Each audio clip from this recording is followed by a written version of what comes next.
Hello Dino Peeps! Today we want to talk about the decision regarding the 3-phase rollout of crossplay in ARK. Some of you were disappointed that ASA didn't offer crossplay right from the start. However, let's take a closer look on how crossplay will be rolled out for ARK Survival Ascended and what you can expect depending on your platform.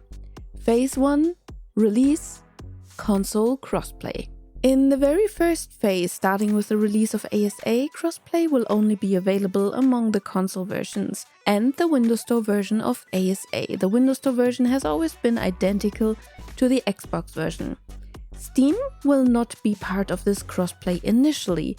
The reason for this is that Steam patches can be uploaded and distributed directly when developers need to fix severe bugs promptly. On console, it always requires certification from the console platform provider, such as Sony or Microsoft. In the worst case, this process can take a few days. Therefore, they want to have a platform, in this case Steam, that can serve as a sandbox for patches. This is not a new practice, as Steam versions have often been ahead of console versions, and Steam users have always been the beta testers for console players. Phase 2, timeframe, roughly December, possibly later, full crossplay. In the second phase, consoles and Steam will be brought together. The timeframe for this phase is jokingly referred to as wildcard ETA, which means we may expect it to be pushed back depending on the state of the game at that time.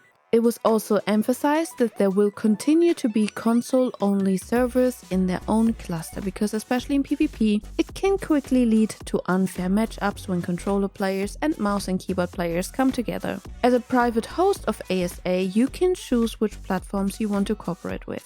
Since mods will be cross-platform from day one, we will see many more cross-platform servers and a greater player density on unofficial servers. However, since the full cross-platform functionality will take a few months after release, servers may already be quite crowded in the time the consoles can join. Therefore, it probably won't be worth waiting for crossplay before starting to play. Phase 3, timeframe 2024, and that is cross-progression.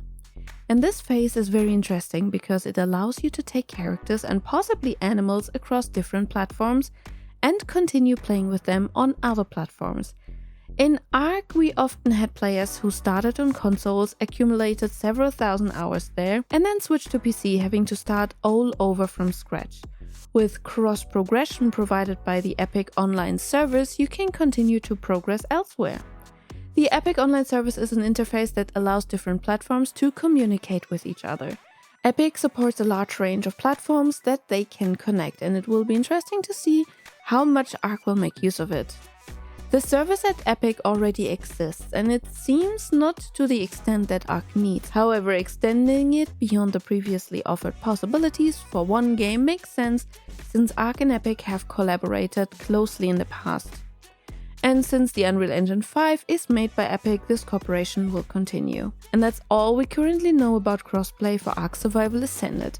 It's not a lot, but at least it provides a rough timeline for the features they plan to integrate. When the different phases are rolled out, we will take a closer look at them and I will explain directly what it means for you. Until then, I hope your questions have been cleared up, and if not, feel free to jump into the comments and let me know. I'll see you in the next video. Bye!